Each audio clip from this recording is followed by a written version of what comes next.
Hi മക്കളെ, നമുക്ക് ഏതൊക്കെയാണ് സെക്യൂരിറ്റി നോഷൻ നോക്കിയാലോ. സെക്യൂരിറ്റി നോഷനെ രണ്ടായിട്ട് ഡിവൈഡ് ചെയ്തിട്ടുണ്ട്. ട്രഡീഷണൽ നോഷൻ ഓഫ് സെക്യൂരിറ്റിയും നോൺ ട്രഡീഷണൽ നോഷൻ ഓഫ് സെക്യൂരിറ്റിയും.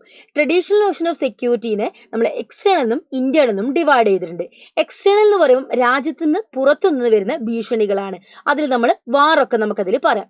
ഇനി ഇന്റേണൽ എന്ന് പറയുമ്പോൾ രാജ്യത്തിന്റെ ഉള്ളിൽ നിന്ന് വരുന്ന ഭീഷണി, സിവിൽ വാർ, എത്നിക് കോൺഫ്ലിക്റ്റ്, അതേപോലെ വർഗീയ ലഹളകളൊക്കെ നമുക്കതിൽ പറയാം.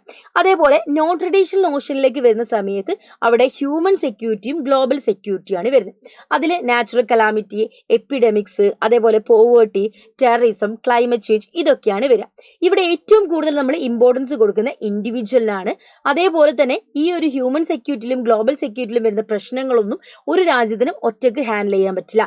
എല്ലാ രാജ്യങ്ങളും കൂട്ടായി നിന്നാൽ മാത്രമേ നമുക്ക് ആ ഒരു പ്രശ്നങ്ങളൊക്കെ സോൾവ് ചെയ്യാൻ പറ്റൂ. ഉദാഹരണം നമ്മുടെ കോവിഡ് ഒക്കെ നമുക്കതിൽ പറയാൻ പറ്റും.